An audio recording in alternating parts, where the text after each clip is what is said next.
अस्सलाम वालेकुम, बिस्मिल्लाहिर्रहमानिर्रहीम। Dear students and dear fellows, जैसा कि आपको पता है कोविड-19 की प्रॉब्लम की वजह से यूनिक कॉलेज लोअर माल कैंपस ने जो इनिशिएटिव लिया वो था कि आप लोगों को घर बैठा के घर रहते हुए वीडियो रिकॉर्डेड लेक्चर प्रोवाइड किए जाएं। तो आज इसी सिलसिला में प्रोफेसर अहमद रज़ा आपकी खिदमत में हाजिर है। जैसा कि आपको पता है कि हमने इससे पहले चैप्टर नंबर 3 से रेलेवेंट टॉपिक डिस्कस किए जिसमें अरिथमेटिक मीन और मीडियन था। आज का मेरा टॉपिक जो है वो मॉड के ऊपर है। मॉड इनकम्प्रिहेंसिव 4 मार्क्स का क्वेश्चन आता है और 2 मार्क्स के लिए शॉर्ट क्वेश्चन बनते हैं और समटाइम्स इसमें से एक एमसीक्यूज भी आता है। तो मैं सबसे पहले मॉड के बारे में जब इसको डिफाइन करता हूं तो मॉड की अगर डेफिनेशन डिस्कस की जाए तो कहता है most repeated or most frequent value in our data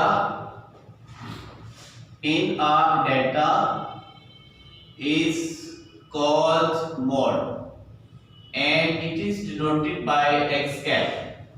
यानी किसी भी डाटा के अंदर जो सबसे ज्यादा फ्रीक्वेंट वैल्यू होगी या सबसे ज्यादा रिपीटेड वैल्यू होगी that is called mod and it is denoted by x cap। जैसे फॉर एग्जांपल अगर हम इसको एग्जांपल से डिफाइन करते हैं तो एग्जांपल्स मेरे पास दिया हुआ है जैसे 2 4 3 1 6 0 1 2 एंड 5 ये डाटा दिया हुआ है। हमने इस डाटा को ऑब्जर्व करना है और देखना है कि कौन सी ऐसी वैल्यू जो सबसे ज्यादा मर्तबा दी हुई। तो आप देख सकते हैं कि सबसे ज्यादा मर्तबा जो वैल्यू है 1 है और ये भी 1 है। इसका मतलब 1 कितनी दफा है 2 टाइम।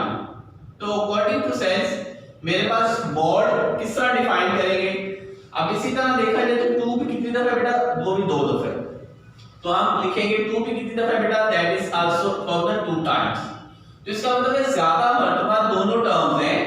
तो मेरा जो मॉड बनेगा mod x cap is equal to 1, 2।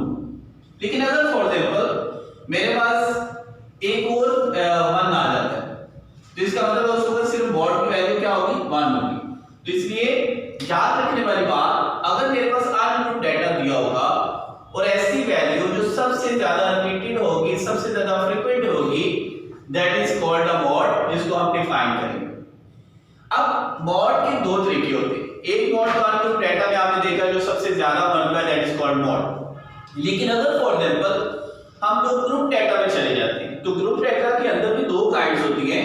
जैसे लास्ट टाइम मैं आपसे शेयर किया कि एक मॉड एक डाटा वो होता है ग्रुप डाटा में जिसे हम डिस्क्रीट डाटा कहते हैं। क्या कहते हैं डिस्क्रीट डाटा। डिस्क्रीट डाटा में आपने याद रखना है कि इसकी डेफिनेशन कुछ इस तरह से है कि a data which has highest frequency that is called mod। जैसे फॉर एग्जांपल मेरे पास x दिया हुआ है x है 1 2 3 4 5। मैं कहता हूं फ्रीक्वेंसी दी हुई है। फ्रीक्वेंसी इसका मतलब है 1 कितनी दफा है 4 टाइम्स, 2 कितनी दफा है 6 टाइम्स, 3 कितनी दफा है 10 टाइम्स, 4 कितनी दफा है 15 टाइम्स और 5 कितनी दफा है 3 टाइम्स। तो आप देखिए जो सबसे ज्यादा मर्तबा कौन है 3। लेकिन कहने का मतलब है सबसे बड़ी फ्रीक्वेंसी इसमें कौन सी है वो है 15। तो 15 के सामने जो x है वो that is called a mod. तो मॉड की वैल्यू मेरे पास दैट इज इक्वल टू 4। आप यहां पे लिखेंगे x cap is equal to 4। मैंने भी बात कर रहा हूं कि डाटा 2 तरह का होता है। एक डाटा ऐसा जो डिस्क्रीट फॉर्म में डिस्क्रीट फॉर्म में सिंपल x लिखा होता है उसके आगे फ्रीक्वेंसी लॉन्च कर देती है। लेकिन हाईएस्ट जो फ्रीक्वेंसी होगी उसके सामने जो x की वैल्यू होगी that is called a mode. So x cap is equal to 4 आ जाएगा। ये जो डाटा दिया हुआ था this is the form of discrete data. इसके बाद हम लोग कंटीन्यूअस डाटा में डिस्कस करेंगे। तो कंटीन्यूअस डाटा में किसको किस तरह सॉल्व किया जाता है वो हम शेयर करते हैं जी। तो बेटा अब हम डिस्कस करते हैं कंटीन्यूअस डाटा को। अभी तक मैंने जो आपसे चीजें शेयर की वो डिस्क्रीट डाटा से थी। तो कंटीन्यूअस डाटा ऐसा डाटा होता है जिसके अंदर क्लास गिवन होती है। अब इसके लिए जो आपको फार्मूला याद करना है वो है x cap is equal to L plus Fm minus F1 over Fm minus F1 plus FM minus F2 multiply H। ये मैंने इसकी सारी डिस्क्रिप्शंस राइट डाउन की हुई है कि L स्टैंड फॉर बेटा लोअर क्लास बाउंड्री, यानी सबसे पहले आपने क्लास बाउंड्री बनानी है और क्लास बाउंड्री से जो लोअर होगी that is equal to L। इसके बाद FM is equal to highest frequency. जैसे फॉर एग्जांपल इस डाटा के अंदर देखा जाए तो सबसे बड़ी फ्रीक्वेंसी आपको 10 है, so FM is equal to 10।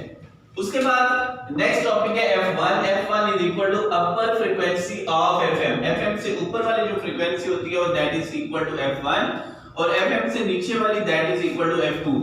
यानी FM highest frequency, F1 upper frequency of FM, F2 is a lower frequency of FM।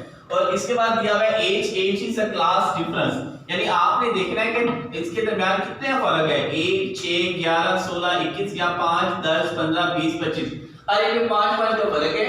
So H is a class difference. अब हम क्वेश्चन को अटेम्प्ट करते हैं। जब भी आपने इन क्वेश्चंस को अटेम्प्ट करना है तो मॉड के अंदर जो चीजें हमें फाइंड आउट करनी है मेरा बेटा, वो सबसे पहले जो ये चीज है कि आपके पास FM F1 और F2 की वैल्यू होनी चाहिए। उसके बाद आपने क्लास बाउंड्री बनानी है। तो क्लास बाउंड्री बनाने के लिए, क्योंकि लोअर क्लास बाउंड्री है, तो दैट्स व्हाई मैंने आपसे लास्ट टाइम भी शेयर किया था कि आपने पहली क्लास की upper class like boundary, upper class limit और सेकंड क्लास की लोअर क्लास लिमिट, यानी इन दोनों के दरमियान आपने डिफरेंस फाइंड करना है। तो अगर हम देखें तो 6 में से 5 को माइनस करें तो आंसर इज इक्वल टू 1। 1 को जब बेटा 2 पे डिवाइड करें तो आपका आंसर 0.5। इसका मतलब है when you have to attempt the class boundary you have to subtract the 0.5 from the lower class and in upper class you have to add 0.5। तो 1 में से 0.5 माइनस करें तो बेटा 0.5 आ जाएगा, ऐड करें तो आपस क्या आएगा 5.5 आ जाएगा। इसी तरह 6 में से 0.5 माइनस करें तो 5.5, ऐड करें तो बेटा क्या आएगा 10.5, so on 10.5 till 15.5, 15.5 till 20.5 और लास्ट मेरे पास आएगा 20.5 till 25.5। तो ये मेरे पास सारा डाटा कंप्लीट हो गया। Now move to the its formula. तो आप लिखेंगे x cap is equal to L plus FM minus F1। अच्छा, कुछ जगह पे इसका formula FM plus FM is equal to 2FM, कुछ ये भी लिखते हैं, आपके पास अपनी चॉइस में, आप जिस तरह मर्जी मैनेज कर लें। तो FM माइनस F1 प्लस मेरा बेटा FM minus F2 multiply H। अब हम वैल्यू पुट करते हैं। तो FM इज इक्वल टू किसके था 10, so I have to write down 10। F1 हमारे पास किसके बराबर था 8, तो हम यहां पे लिखेंगे 10 minus 8 divided by 10 minus 8 plus 10 minus D। F2 हमारे पास 5 के बराबर है और मल्टीप्लाई H, क्लास डिफरेंस बेटा मैंने आपसे शेयर किया था कि वो 5 के बराबर है। और याद रखें FM के सामने जो क्लास होगी, जो क्लास बाउंड्री होगी और उसके अंदर जो हमारे पास लोअर क्लास बाउंड्री है वो दैट इज इक्वल टू 10.5। अब आप अकॉर्डिंग टू बोर्ड में आप सॉल्व करेंगे, जब फाइनल करेंगे तो बेटा यहां पे आ जाएगा 10.5। इसको हम सब्ट्रैक्ट करते हैं, 10 में से 8 माइनस करें 2, नीचे 10 में से 8 माइनस करें 2 और 10 में से 5 माइनस करें that is equal to 5। यानी हमारे पास जो डेटा आएगा वो आएगा 2/7 मल्टीप्लाई 5। फाइनल हमारे पास जो आ रहा है 10.5। आप बोर्ड में इसके मुताबिक इन्हें दोनों को डिवाइड भी कर सकते हैं, पहले मल्टीप्लाई कर सकते हैं। तो बेटा 2 को 7 पे डिवाइड करें, जो आपके पास आंसर आएगा उसको 5 के साथ मल्टीप्लाई कर दें, तो फाइनल आंसर जो आपके पास आएगा दैट इज इक्वल टू 1.42 और इनको ऐड करने के बाद जो मेरे पास फाइनल आंसर आएगा दैट इज इक्वल टू 11.92। तो ये इस तरह आपका आंसर है। मैं जरा स्टेप दोबारा रिवाइज कर देता हूं।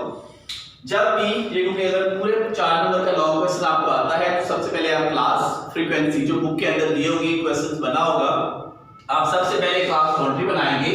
क्लास बाउंड्री बनाने के बाद आप फार्मूला लिखें, सबसे बड़ी फ्रीक्वेंसी दैट इज FM, उससे ऊपर वाली F1 और उससे नीचे वाली F2। ये मेरे पास सेट आ गया।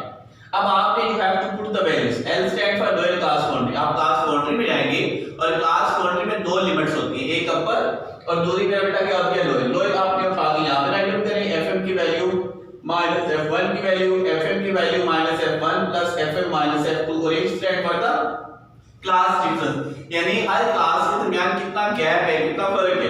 तो आप यहां से भी ऑब्जर्व कर सकते हैं, क्लास बाउंड्री से आप ऑब्जर्व कर सकते हैं।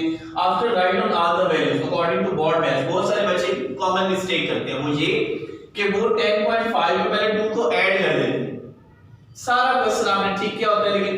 when you have to attempt the calculation, you making a lot of wrong position.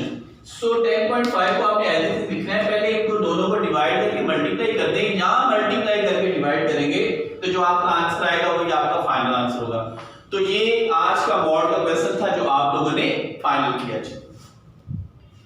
तो जी गाइस, अब हम अपने टॉपिक के लास्ट लेवल तक जाते हैं जो हमारे मेरिट्स और डीमेरिट्स को शो करते हैं। पेपर के अंदर ऐसा क्वेश्चन आ सकता है कि write down it's merits and demerits. तो जब हम मेरिट्स को डिस्कस करते हैं, मेरिट्स कहते हैं बेटा खूबियों को। हो सकता है पेपर के अंदर आपको लिखा हुआ है write down its advantages and disadvantage.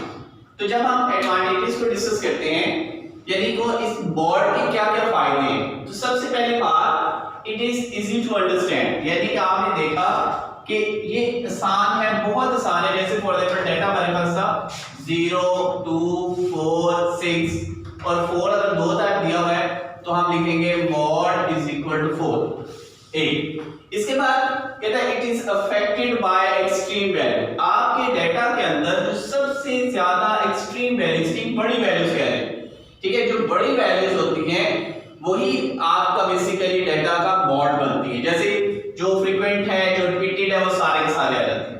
Third कहते हैं कि it is also used for non quantitative data. अब थोड़ा सा मैं डिफाइन करें कि डाटा दो तरह का होता है। एक होता है मेरा बेटा क्वांटिटेटिव डाटा, क्वांटिटेटिव डाटा, और एक होता है क्वालिटेटिव। यानी क्वालिटेटिव और क्वांटिटेटिव में जिसके अंदर जो चीजें नंबर में डिफाइन हो और जो चीजें नंबर में डिफाइन ना हो, यानी जो नंबर में डिफाइन है दैट इज कॉल्ड क्वांटिटेटिव, और जो नंबर में नहीं लिख सकते that is called the qualitative. जैसे फॉर एग्जांपल ये कह रहा है कि मॉड जो है क्वांटिटेटिव डेटा के अंदर भी फाइंड आउट कर सकते हैं और नॉन क्वांटिटेटिव के अंदर भी फाइंड आउट कर सकते हैं। जैसे मैं कहता हूं कि ऐसे सारे के सारे बच्चे जो एफएससी पार्ट 2C में है और वो नाक पढ़ सकते हैं, जिसका मतलब है नाक पढ़ रहे हैं 4 बच्चे, जिसका मतलब मॉड क्या हुआ, नाक पढ़ने वाले 4 बच्चे। ऐसे बच्चे जो सिंगिंग कंपटीशन में हिस्सा लेते हैं वो कितने हैं, 10। इस क्लास में 8 है, इसमें 10 है, इसमें 5 है। तो बेसिकली नाक पढ़ना, उसके अंदर इसकी प्रॉपर्टीज को डिफाइन करना, उसकी प्लस माइनस जो भी वेरिएशन की सारी चीजों को डिस्कस करना क्वालिटेटिव नेचर में आ जाता है। तो मॉड जो होता है वो क्वालिटेटिव और क्वांटिटेटिव दोनों को हम डिस्कस कर सकते हैं। The next one कहता है it can be obtained even for open ended distribution। बेटा क्लासेस डिफरेंट होती है, जैसे मैंने आपसे शेयर किया discrete data and non discrete data, जिसे कंटीन्यूअस कहते हैं। अब कंटीन्यूअस के अंदर ओपन एंडेड क्लासेस भी होती है और क्लोज भी होती है। तो कहता है ओपन एंडेड क्लासेस के अंदर भी हम लोग क्या कर सकते हैं, मॉड को फाइंड आउट कर सकते हैं। तो ये चार बेसिकली एडवांटेजेस बहुत सारे थे, लेकिन जो मोस्ट इंपॉर्टेंट थे वो मैंने आपसे लिखे। It is easy to understand, it is based on extreme value, it is based on non quantitative data, even you can find the mod from the open ended distribution। लेकिन इसके साथ हम इसके डिमेरिट्स को भी डिस्कस करते हैं। Demerits का मतलब है कि कुछ प्रॉब्लम्स आती हैं, कुछ चीजें ऐसी हैं जिसके अंदर मॉड नहीं एक्सप्लेन कर पाते। कहते हैं it is not rigidly defined by mathematical formula. कोई एक स्पेसिफिक मैथमेटिकल टेक्निक नहीं है कि जिसकी वजह से हम फाइंड आउट कर सकें। जैसे फॉर एग्जांपल डाटा दिया होता है 02464, तो एक टेक्निक नहीं है, जस्ट जनरल एक फार्मूला है कि जी ये मॉड है इसका, क्योंकि ये सबसे ज्यादा मर्तबा है। अच्छा ये मॉड है तो ये उससे कम है। तो जब भी कुछ चीज ज्यादा मर्तबा होगी that is called we can say that is demerit, क्योंकि इसका सबसे बड़ा प्रॉब्लम ये है कि इसके लिए कोई मैथमेटिकल टेक्निक अप्लाई नहीं हो सकती। उसके बाद कहता है it may not exist in some cases. कुछ ऐसे केसेस होते हैं जिसके अंदर हम मॉड को एक्सप्लेन नहीं कर पाते। और द लास्ट वन से don't use in further statistical treatment. Basically याद रखिए मेरा बेटा, स्टैटिस्टिक्स का सबसे बड़ा मेन इंपॉर्टेंट ये चीज होती है कि आप इसे फर्दर स्टडी के लिए यूज करते हैं। आपने काम किया है और वही काम मुख्तलिफ किस्म की स्टडीज के अंदर कहां अडॉप्ट हो सकता है, कहां आप राइट डाउन कर सकते हैं, कहां उसको हेल्पफुल कर सकते हैं, कहां उसको यूज कर सकते हैं। लेकिन मॉड का ये है कि आप इसे फर्दर स्टैटिस्टिकल ट्रीटमेंट के लिए इस्तेमाल नहीं कर सकते। तो ये कंप्रीहेंसिव एक आज का टॉपिक था जिसके अंदर हमने मॉड को डिस्कस किया। मॉड फाइंड करने के दो मेथड्स हैं जिसमें डिस्क्रीट और कंटीन्यूअस था। इसके बाद मॉड के हमने मेरिट्स और डिमेरिट्स को डिस्कस किया। तो आज का टॉपिक इसलिए बड़ा इंपॉर्टेंट है कि मैंने इस टॉपिक के अंदर तमाम चीजों को, तमाम फेजेस को वन बाय वन डिस्कस किया। सो आई होप सो कि आपको ये टॉपिक बड़ा अच्छे तरीके से आपको समझ लगी होगी।